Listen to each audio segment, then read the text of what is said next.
All right. So when we start with chemistry, we're gonna start with what we call the periodic table of elements. The periodic table of elements.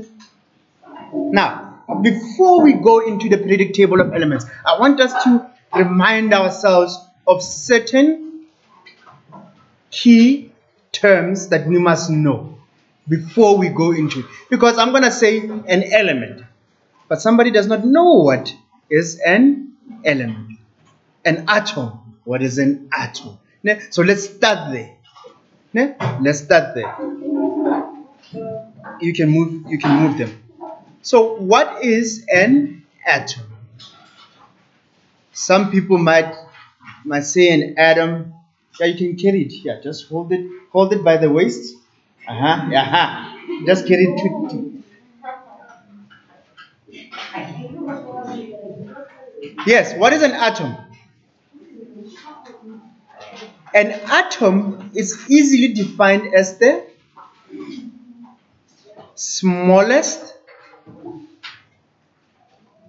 unit of all matter. Yeah? The smallest unit of all matter is an atom. Yeah? But okay, fine. Let's remind ourselves again. So, what is this matter that I'm talking about? What is matter? How do you define matter? What you can see. Okay. She says what you can see is matter. Can you see air? No. But air is matter.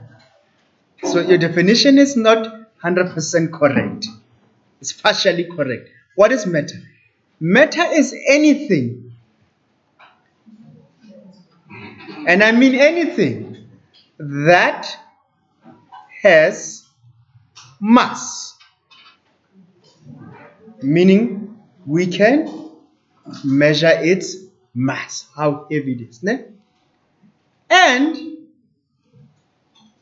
that anything, if it has mass and can occupy space,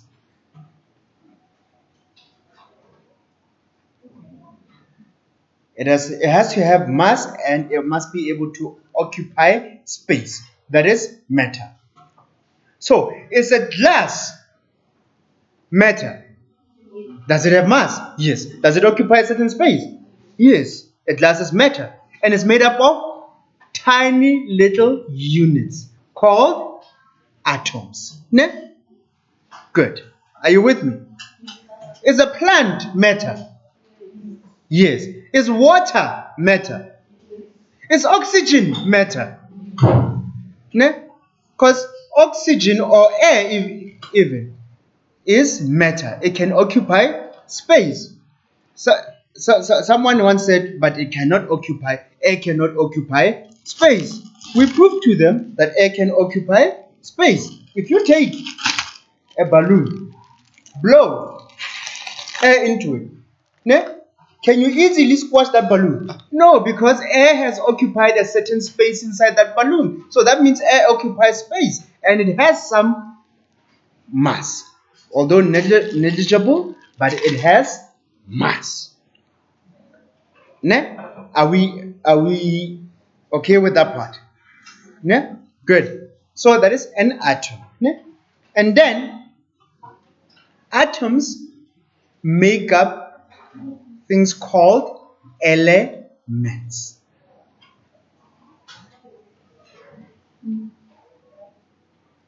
Elements. And these are what we find in the periodic table. But we're going to be doing what we call the periodic table of what? Elements. So what are elements? Elements, now I want you to define it. I'm going to break it up so that you understand it. But it's one simple definition. First and foremost, they are pure substances. What do we mean by something pure? When you say something is pure,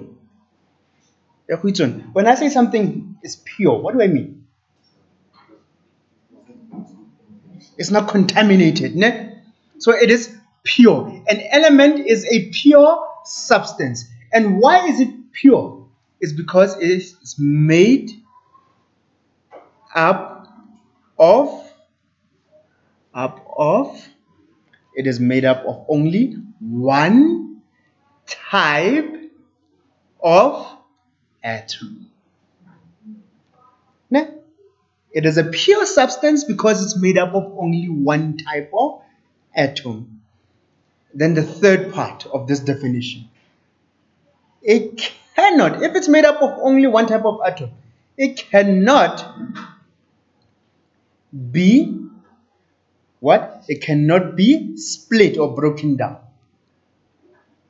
into simpler substances.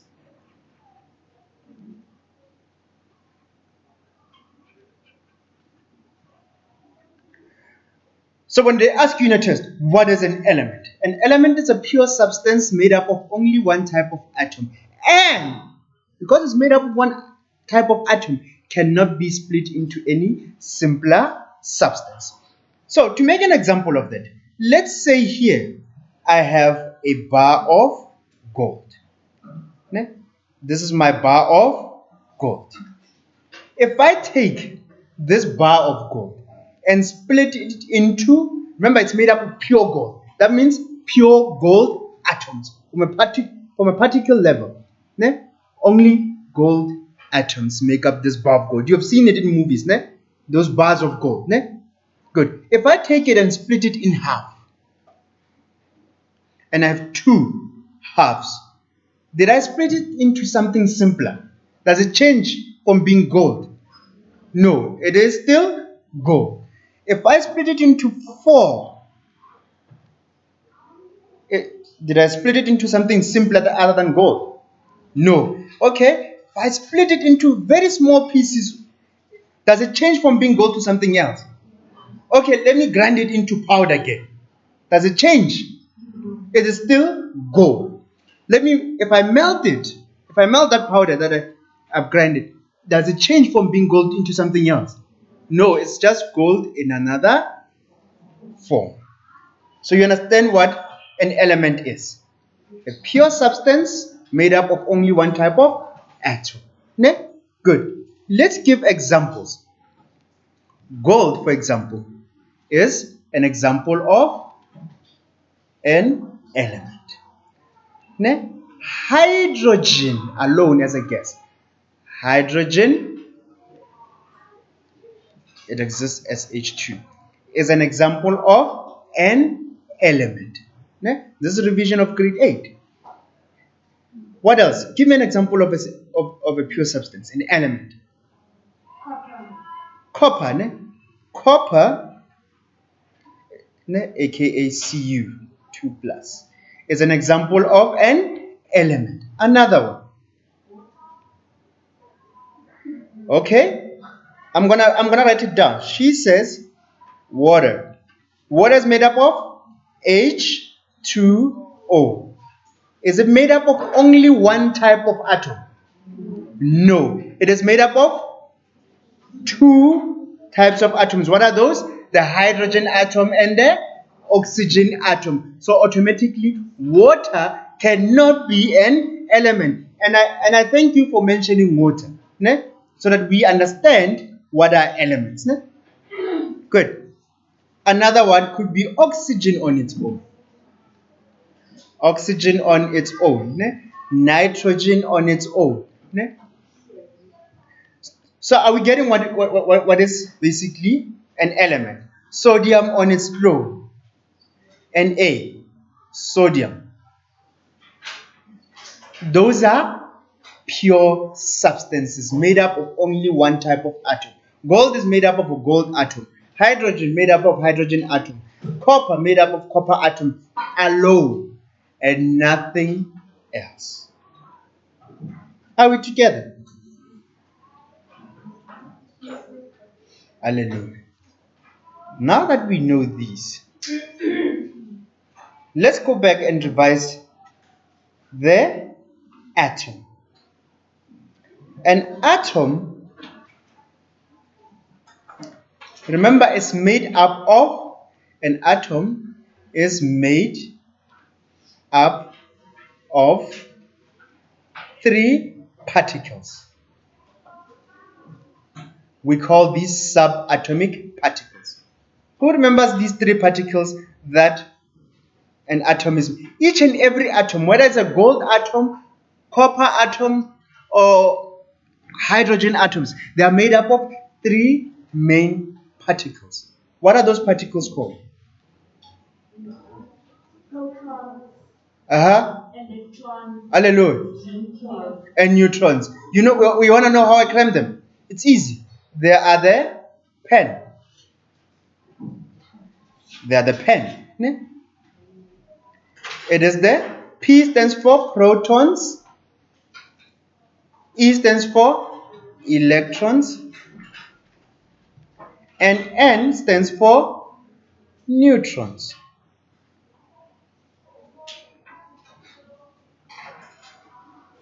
So these are the different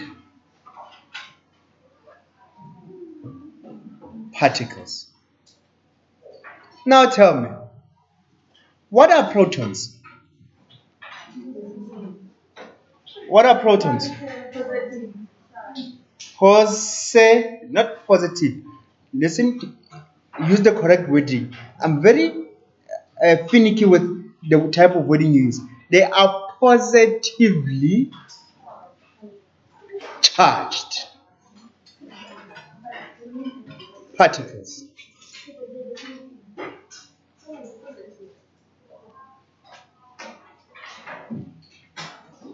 Positively charged particles. Ne? So when you see protons, just put a plus sign to remember they are positively charged particles. Electrons? negatively charged. Electrons are negatively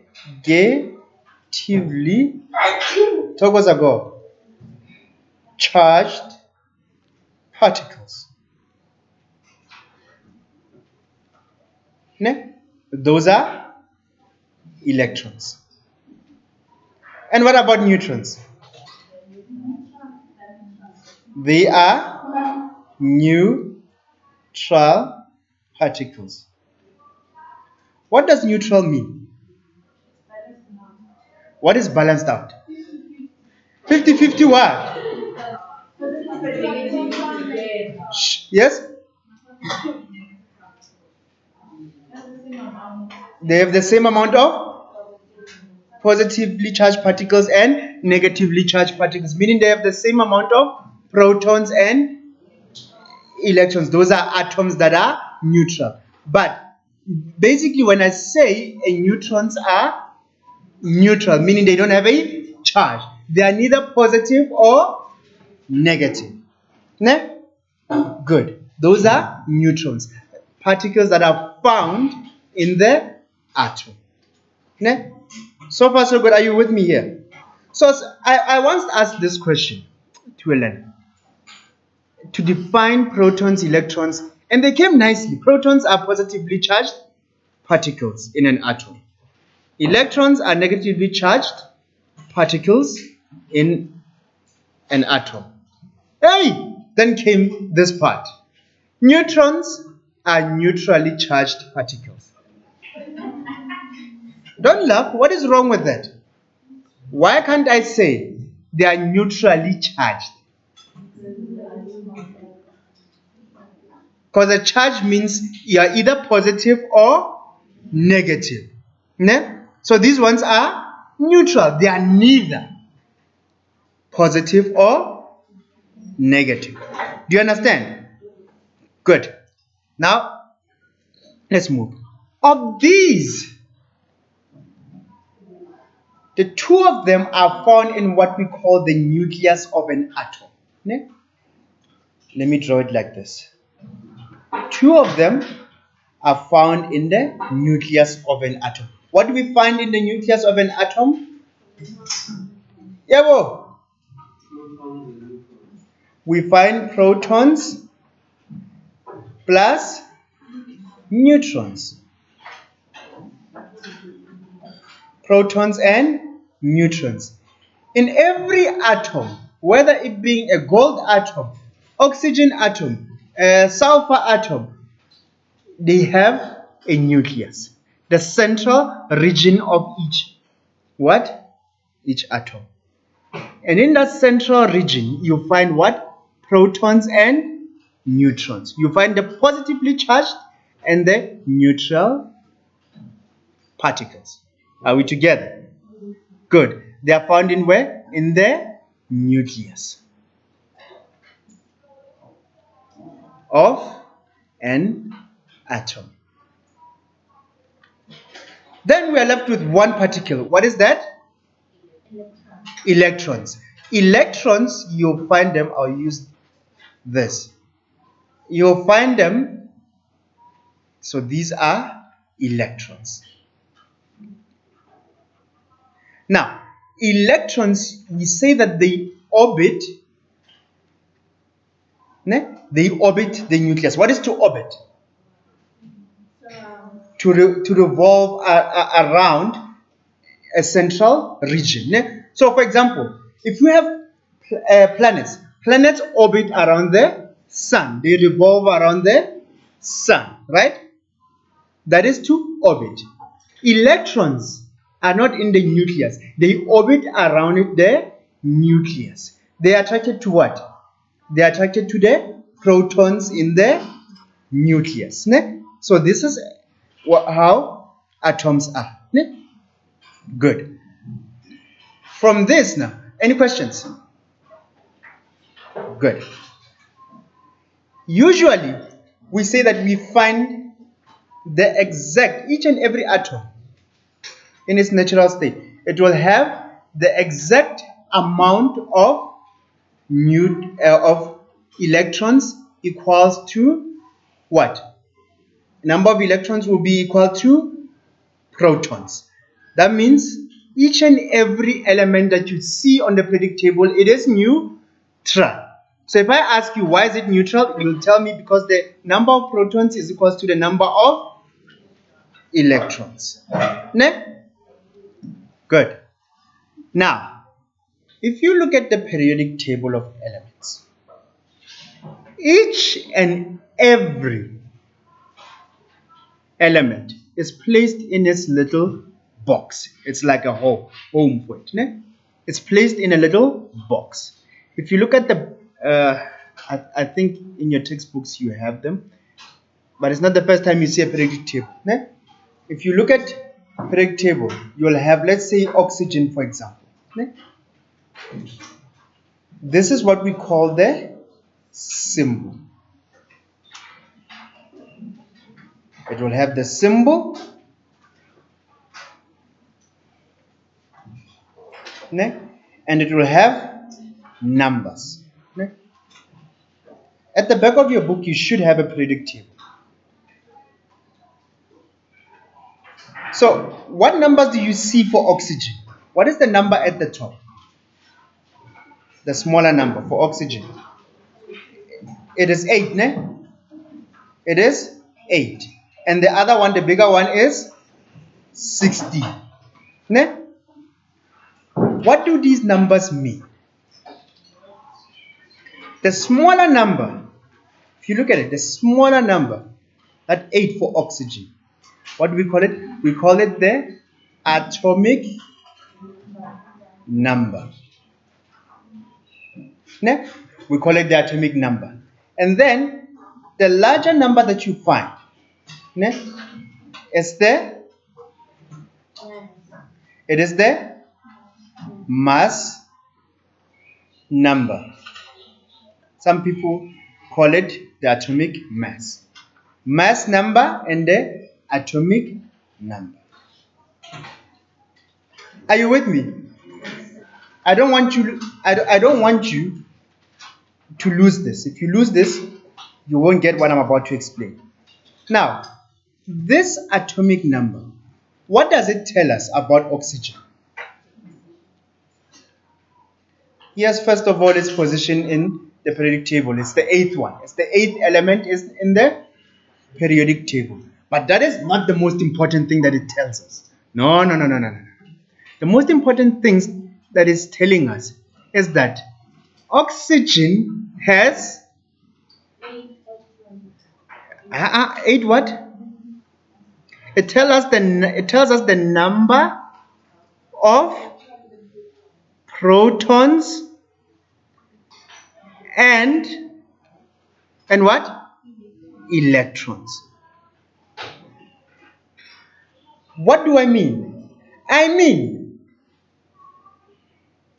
oxygen has eight protons and eight protons. Are we together? Oxygen has eight protons and eight electrons. Ne? Are you getting me? Yes, it is. Good. That means that it's neutral. Ne? Are you getting me? So, for example, in your periodic table, you have lithium, right? Yes? If you are looking at lithium, what is the atomic number for lithium? Atomic number is what? 3. What is the mass number? Okay, now I ask you, how many protons does lithium have? How many electrons? 3. Are you following me? Good. Let's look at, for example, you have carbon. Carbon has an atomic number of 6. Meaning, how many protons does it have? How many electrons? Okay. Helium. What is its atomic number? Yeah? 2. Helium, not hydrogen. He. What is the number of protons for helium? How many electrons does helium have? 2. Are we together? So we understand what the atomic number tells us. It tells us how many protons and electrons and a particular element has. Are you with me? Mind you, if I lose you here, I'm gonna lose you later on. Everybody is with me? Perfect. Now let's come back to the mass number. The mass number. What does the mass number tell us? This one is very interesting. You have to understand what atomic number is in order for you to understand what mass number is. The mass number tells us. What does it tell us?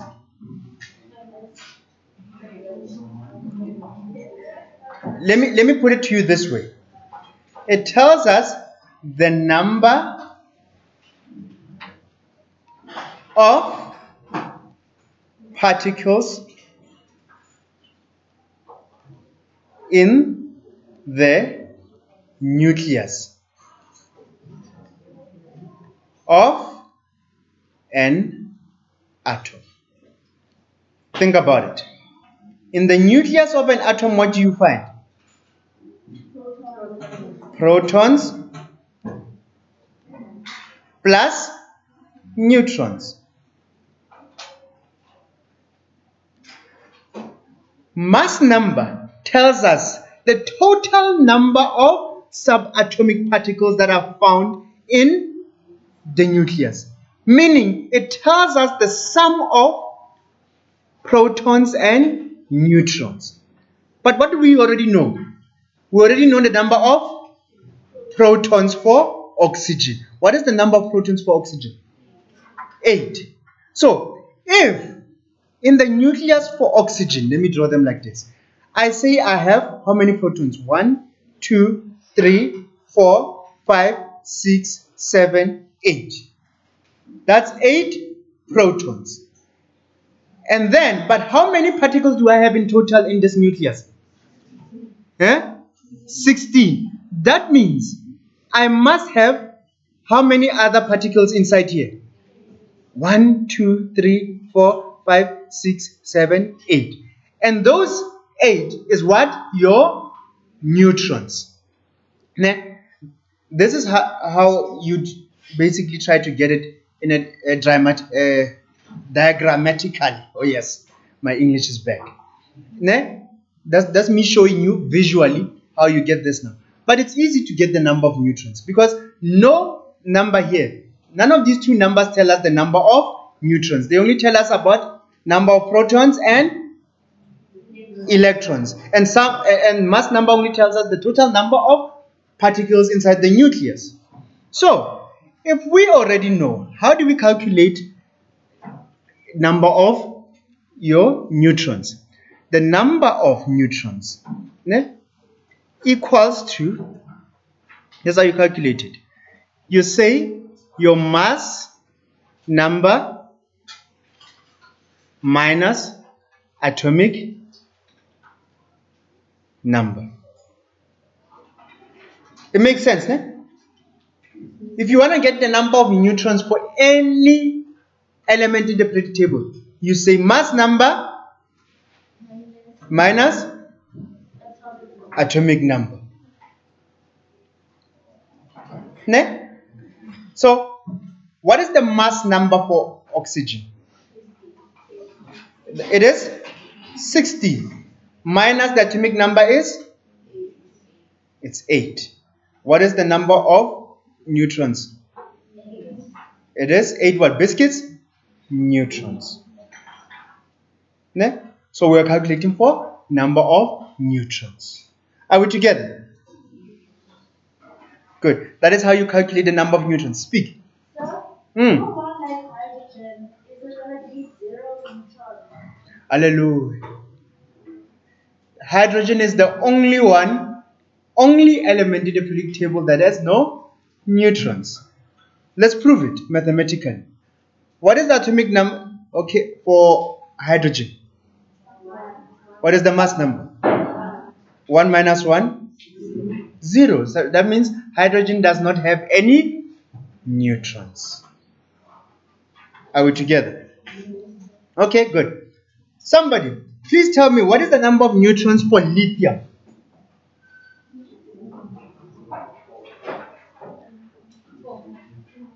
It's simple. Number of neutrons, you just take the bigger number minus the smaller one. It is 4. What is the number of neutrons for calcium? Calcium, Ca, is 20. Ne? Potassium?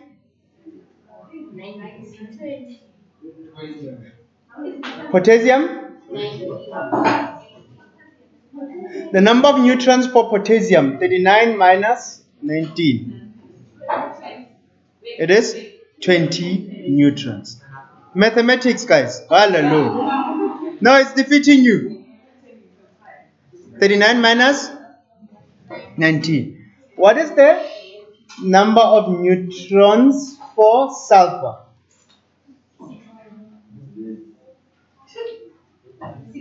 16. Sulfur, S. Ne? Good.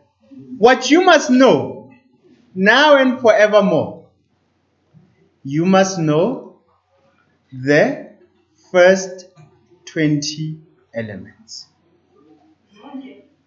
Zonke bonke, alles, all of them. Ne?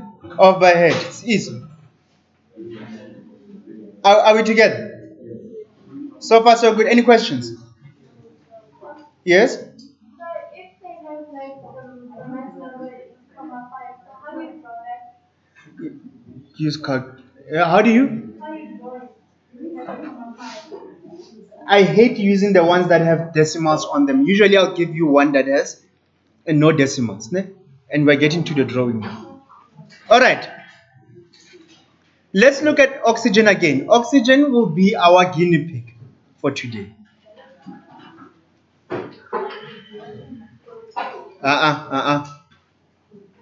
Oxygen is 8, ne? 60. Now, I'm about to show you how to draw atomic structures.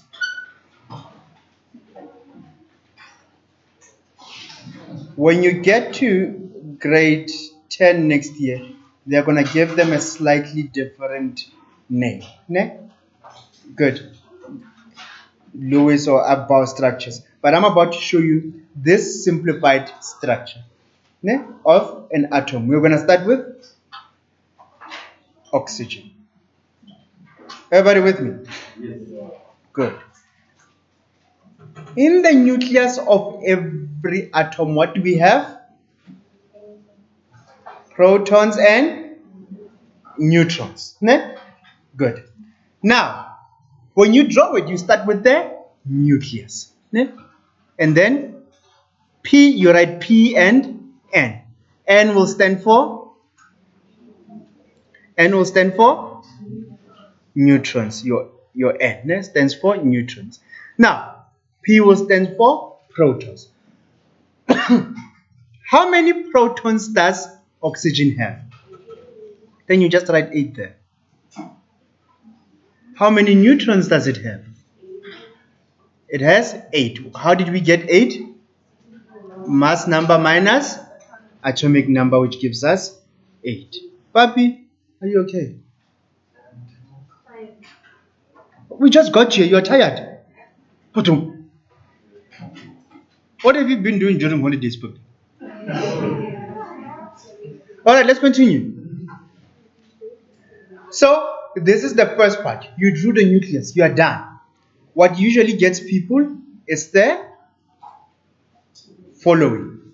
Your electrons. Electrons, we draw them on what we call stand. By this time, you're still sleeping. Stand. Electrons, we draw them on what we call orbitals. When you look at the Earth, it revolves. Does it ever shift way far away to away from the sun and orbits? No. It's got an exact path which it follows around the sun. That it orbits. So we call that it's the Earth's orbital. So also electrons have got orbitals. Apologies for the interruption. We just want to do the pre-break announcements. All soccer players, please meet in the gym at break. There will be no detention this afternoon. Detention will only start next week.